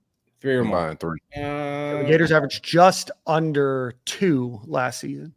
Bad, not good. Not good. Yeah, shoot, the last time, and it has no effect, but in 2019, I think Florida had like 9 sacks against Miami. Yeah, they set a record. We're tied. You know what? Let's just go ahead and buy it. We'll flip it. We'll buy it. Start the year positive. We're on a personality reimagining tour here. Positive, okay. Nick. Hey, the Gators that's really that girl dad vibe. I like it. The Gators only really got 3 interceptions last year. I know it's been a while since the season. Yep. Yeah, it was poverty. Worst in the country. No, I know it was bad. Just looking back, I'm like, holy. It's all they did was last year was rough, brother. Growing up, I tried to keep the bar as low as possible, so that any minimal achievement I made, we would get praised. And I think the bar is very low for the defense to just trip over and get 4 interceptions and improve this year. Everybody asking if is Nick okay? Hey, I got soft. I had a daughter. I had a daughter Yeah. 10 days ago, and I'm just soft now. Yeah. Yeah. There's new sunshine in Nick's life. All right, let's see. With that, this isn't there, but do you think the Gators get 1+ interception against Cam Ward, who's notoriously turned it over 30 times through the air in his career? Would that be more or less than Graham Mertz has? That would be more than Graham Mertz. Okay. I just can't believe what you read on the internet. Yeah. I mean, that's what he's probably hearing in all the echo chamber Miami pods. They just make up their own stats and the fans run with it. That's facts. But I'm gonna buy it. It ain't my money, right? Make it rain, baby. No, we got to pretend like it is, though. We got to pretend for the sanctity of the game that it's kind of your money. Okay, buddy. If that's the case, then I have a bankroll. I got all kinds of money. I'm still buying it. Years of stuff. Yeah, I think we need an interception of some sort or just turnover. Interception may not happen, but I think we do get one of some sort, bro. He just turnover happy. It's loud. I'm buying it, man. Give me an interception. I'm gonna get Jordan Castell with one, man. My boy gets his big moment as a true sophomore. Jordan Castell gonna give me one. Oh, look at my guy in the comments, bro. He with me, man. Shout out to Soap, man. Yeah. Castell, Jason baby. Marshall, pick 6. I'm gonna go. That's what we're thinking. 2 total turnovers, only 1 interception though. 2 totals. Yeah, that was the next buy or sell was 1.5 turnovers. You're selling the interception, but you're buying 2 turnovers. 1 interception, not 2. Oh, okay. 1 interception, not 2. Okay. Corey, number of total turnovers over 1.5. Yeah, give me over. Yeah, I'm buying that. Okay. Can't spell sell. I cannot, man. I ain't selling Nathaniel. Not against Miami. Nah. They gotta see me. Them in Florida State, bro. I like us both of them this year.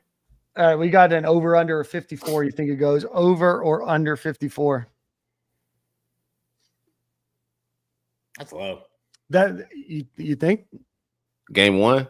I don't know, man. Be tricky. Yeah. I'm gonna go under. Life's too short to bet the under. I'm telling you what. Life's too short to bet the under. You can't ever lead a birdie putt short, you know? Mm-mm. I'm going over 54. Going over 54. I'm gonna go under, man. I think we get like 34, and I think Miami gets like 20 or something like that. That's right there. Yeah, right there. That's right at that number. So, oof. Nick, what do you got? Under? Over. Oh, over. Okay. And then out of my venue, you won't. The line is 2.5. I'm surprised you don't have Florida going for 54 on their own. It's week 1. No, I'm not that ridiculous. It's week 1, bro. You gotta be realistic. I think I don't expect Graham Mertz to come out struggling and trying to find connection or anything like that. I think he's gonna come out smooth. But it is game 1. These coaches aren't just gonna unleash the entire playbook and go balls to the wall. So yeah, I'm gonna go under. I gotta go under on something. I've been buying everything, so I'm gonna go under on the score. Okay, that's a good one to go under on. Let's see. Miami has a line 2.5, 3 points in their favor for this game. We're just gonna go straight up pick them. What do you guys got? Week 1, Florida, Miami. You asking me who gonna win? Yeah. All right, man. Don't play with me. Yeah, I already know what time it is with me, man. Miami? Never lost. Miami's the pick. Never lost, man. I never picked a loss in my life, bro. Never lost, bro. You know, like real talk. I think we should win this football game. I feel good about it. I already stated my reasons for like a lot of times on this show. I already don't want to keep regurgitating the same information, but I think we're the better football team with a better quarterback in a better position to win this thing, man. I think they don't have any idea what our defense is going to look like with Ron Roberts. It's going to be a totally different scheme, how he attacks. Whatever film they're watching, they're probably wasting their time watching Gator film from last year because Austin isn't calling it. So I like the new DC. I like my new D-line coach. I like my new DB coach. I like the additions that we made. I like that we're not starting 8 transfers on our starting lineup. I like all of that continuity. I like that we brought in guys like Badger, that we brought in a lot of these Trey Quez, Bridges, DJ Douglas. we brought in those guys, but they didn't beat out my guys, right? So we did bring in some transfer portal guys, but they didn't win jobs. So we've been recruiting well, and I think championships, good football programs are still built in high school recruiting. So we got a lot of the guys that we brought in through high school recruiting starting for us, and they're gonna make plays for us this weekend, man. So Gators, bro, 10+ points. 10+ points. Tell Florida Creative when they do the video to clip this segment. The Swamp's good for at least 7. Mm-hmm. Swamp's good for 7. Good for at least 7 points. I've got Florida in this game. I think, not saying that Florida wouldn't beat Miami in week 6, but I think playing in the Swamp with all those new players, their first game. I go back to Texas A&M, Johnny Manziel's first game. They had their first game hurricaned out. I think Florida does not beat Johnny Manziel and that Texas A&M team in November, but we got better too, though. We got better too. That defense was crazy. That defense was generational, Nick. So we were talking to one of the defensive linemen, and it was when Sharif Floyd was still coaching here, and he's like, he put some highlights of himself on to talk about defensive line, and we watched him chase down Johnny Manziel at 305 pounds. I'm like, yeah, that's the kind of dude he was. Defense was generational, man. It was, bro. That was a special year. I've got Florida winning this game. If you want to take the points, you can put your money on the money line, though. Florida's winning outright. Another bold prediction for me. I think Asa Turner finds his way onto a all SEC first or second team. New kid, new dad, Nick, bro. I like you, bro. I like you, man. Yeah, what brought some positivity to the show, man? That's different. Lying here. No, I like it. No, I do think he makes a big play. I already said I think he makes a big play this game, bro. He's one of those Palomar vibe guys. Got a nose for the ball. I liking what I'm hearing about him in the totality, bro. So I do think he makes some game-changing plays for us on Saturday. Yeah, he's violent. They've had to tell him hey, stop hitting people so hard in practice. Last year didn't have a great year. The only reason he's here last year, he had 2 surgeries on his left hand. Had a broken right hand, was playing football with 2 broken hands in the national championship game. He's a violent dude. I think he makes an impact. Fans will like number 20. Yeah, and 2-0 against Cam Ward and his 30 interceptions. I like the Gators to win. I like the Gators to win this one. I like the Gators to win by 9 points, by 9 big perts. Who's your offensive MVP, and then who's your defensive MVP? Corey, we'll start with you. Offensive MVP, give me Murder Mertz, man. It's murder she wrote. I think he's gonna lead these boys to greatness. Put the ball in his hand, let him go win it for you, bro. It's your 5th year, 6-year senior, whatever he is. I trust him with the ball. I think he's ready for it, man. Even his presser today, he said he owes a lot to Billy for changing his career around. I like the kid, man. So give me Graham Mertz on offense. Defense, whew, that's a tough one, but I'm gonna go. Smart's easy. I'm gonna go Jordan Castell. How about that? Okay.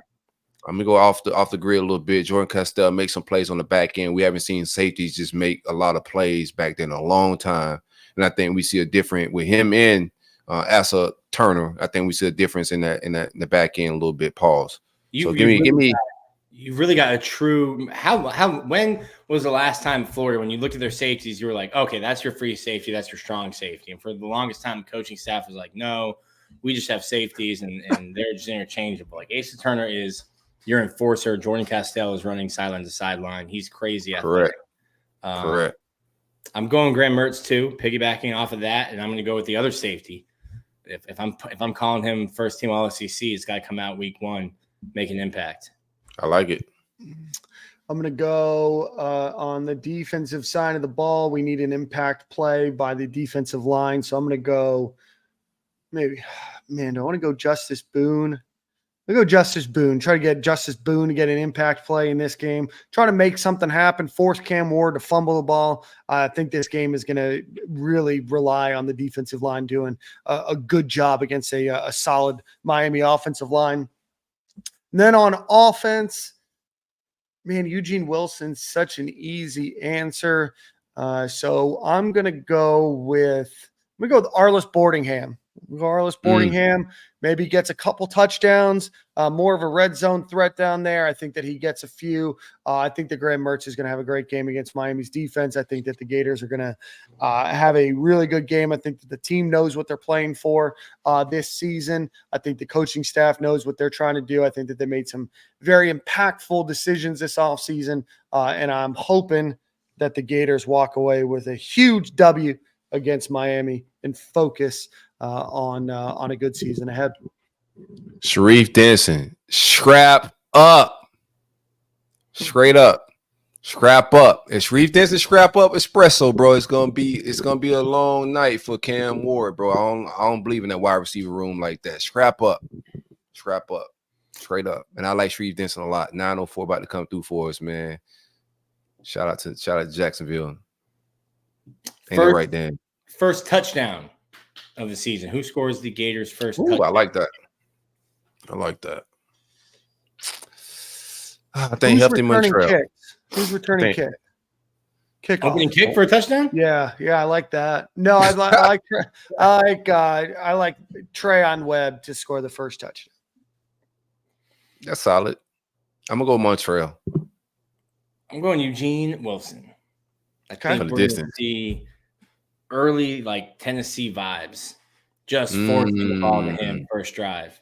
Just let you know, hey, you've got to know where number 3 is. I like that. I like Eugene. The game plan is to force him the ball. I think that ends up opening up things for other people, which is why you 100. First off, you got a receiver.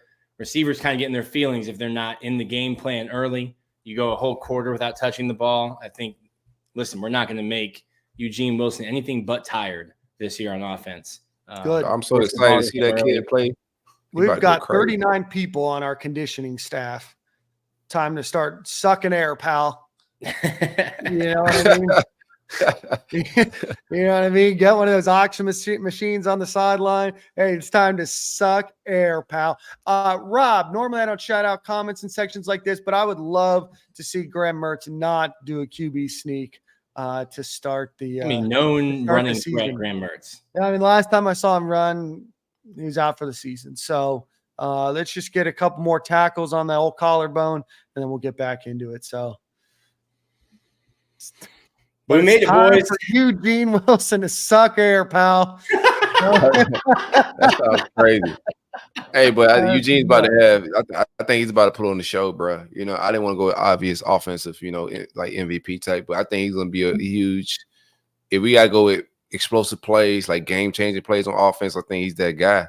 But I think we in for a show, on Saturday for sure, bro. I'm excited about this team. Like, we got to figure out some things on offense, and I think if the offensive guard position struggles with Damian George on that right side, I expect him to get snatched quick for Kearney.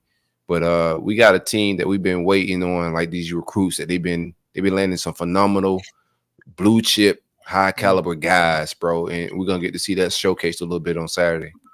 You got to feel confident about the talent that's on the roster, top to bottom, for the first time in a while. Now you have to put it all together, right? And there's reasons for sure. We're concerned about some of the coaching staff and everything else, but like you now finally yes, they're younger. Yes, they're a little bit more inexperienced, but now you have this talent that the rest of the country was going after, right? It's not just the scraps that Dan Mullen can finally get onto campus, right? Yeah. No offense to the scraps that are on campus because of Dan Mullen. They're not. No, scraps. all the offense.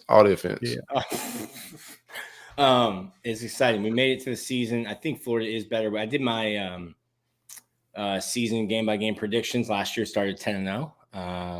Pat myself on the back. I have Florida at 7-5 this year, and I'll tell you this: when I was doing it, I added a loss just because in my head the number was 7-5, but when I was going through it game by game, I was closer to 8-4. So I'll let you know if you still have that 4.5 line, just hit the 4.5 line. Might hit the over by the time you get to Knoxville. I have a rule. I don't bet on my own team, but I'm definitely about to drop some bread on that, bro. And I'm also about to drop some bread on Florida State, Boston College, because they still got it at 17. I don't think they watched the game. I think Vegas is asleep. But let's talk about that. Steve Spurrier came out and said he see Florida winning anywhere between 8 and 10 games. He could see them winning 10 or somewhere in the middle. Yeah. What do you guys think about that? Because he don't hold no punches. Usually when the old ball coach he's talks, at practice. he keeps it playing.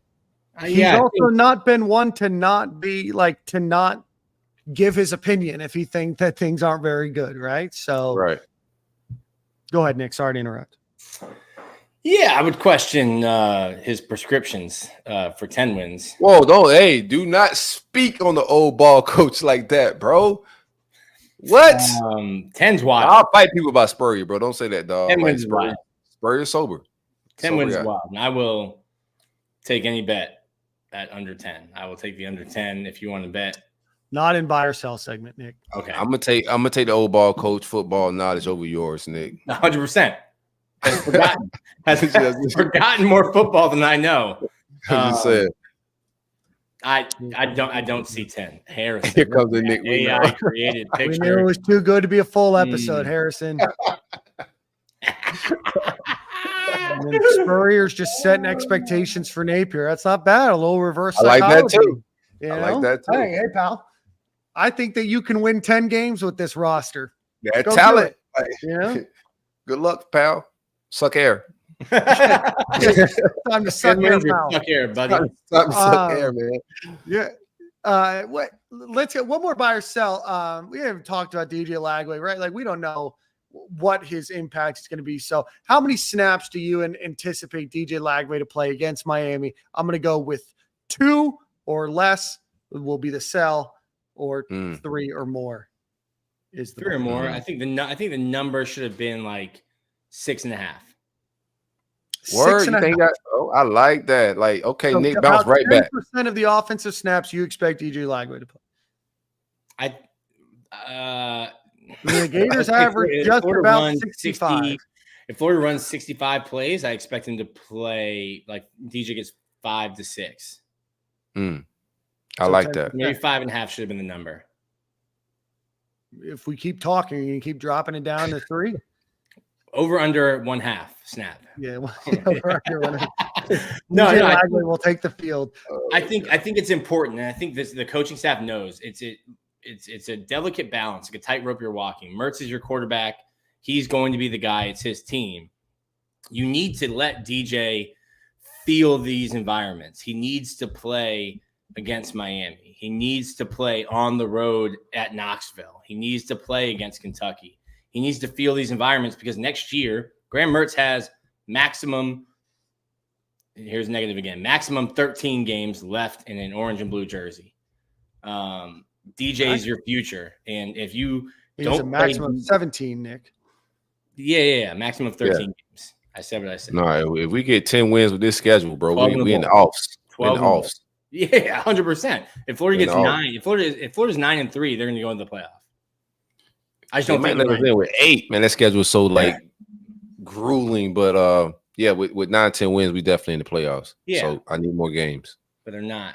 You're gonna win 9 or 10. So 13 games. You need to get DJ Lagway involved. And I think you kind of also want to figure out ways to manufacture positivity and hype around him, because even if you go 6-6 this year, but hey, we've got some highlights from DJ to hold on to, and we've seen progression and we see what he can be. I don't care, because the team's still going to have a bunch of guys coming back next year. And then you get excited for next year with DJ starting. So to me, only playing, and listen, if the game is super close and you want to leave Graham Mertz in there because it's super close, but I get that. But like, DJ should play 3 snaps in the first quarter. Yeah. Lagway is a big machine. That's a nuts thing to say, David Bray. He has played exactly 0 snaps of college football. I see him in practice. David's there every day. Yeah. Makes sense. So he's at Miami echo chamber down there, man. Before we get out of here, we'll hit somebody up. We're going to tag you. We'll pick the winner after this for the Flow Factory tailgate. Oh, before we leave, what are you guys' thoughts on the whiteout? Yeah, right now we've got a high of 91, low of 72. No, I'm sorry, a high of 90, a low of 72. Yeah, thunderstorms expected in the afternoon, 30% chance. Whiteout. What are you guys' thoughts? Team is wearing blue jersey. The other team we're wearing white. First off, it's to me, fans know there's two games. When Kentucky's here, you wear orange or you wear white. You don't wear blue. When Tennessee's in Gainesville, you wear blue or you wear white. You don't wear orange. Every once in a while, when you have like a premier game, and this is a premier game, we've got those awesome pictures when they had the drone up, when there was like a blue out. I just don't like when you try to do it every game, and there's 7 home games this year. They're only doing it for 3 of them. But I don't think it's going to have success. I don't know. That was a great decision. I don't know that it was like it's happened organically though. Like I think Spurrier beat Florida when he came back, but that was a blue out. Like that was one of the first ones I remember of like, damn, everyone got the assignment and turned their homework in on time. The whole stadium is blue. This looks crazy. I don't think you're going to have success having a white out on Saturday.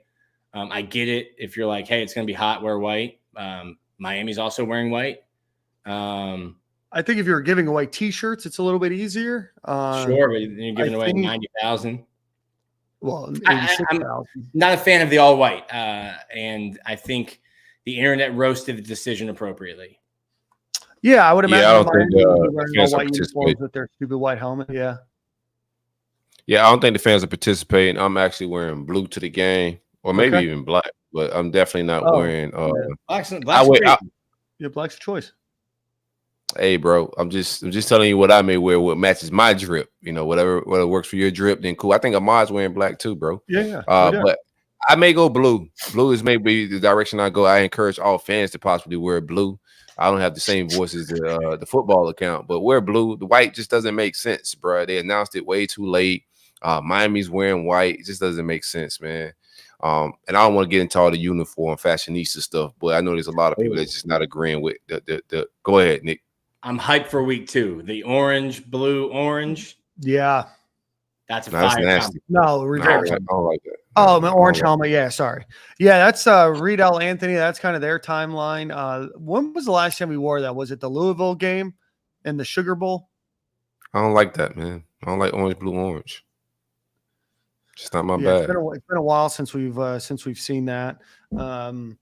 But yeah, I mean, we're not gonna. This isn't a fashion podcast, so if you want to know, the Gators account released it based on they did like an EA Sports NCAA football thing as well. So, gentlemen, that brings us to the end of our show. Pumped for Saturday. Football is back. Let's go. It's time. Let's go. Lions hey, bro, season. if we beat Miami, bro, like. They built everybody a Florida fan. If you're a fan of any Florida program, y'all gotta block me. I'm telling you, I'm gonna be so ridiculous, bro. Y'all think Florida State losing with something? If Miami lose, I'm gonna be ridiculous, Nick.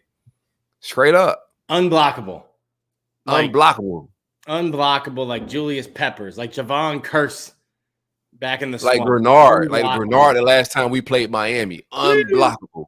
That's what I'm going with it, man. I'm gonna be absolutely ridiculous. Straight up. I got bookmarks lined up. I got drafts already lined up.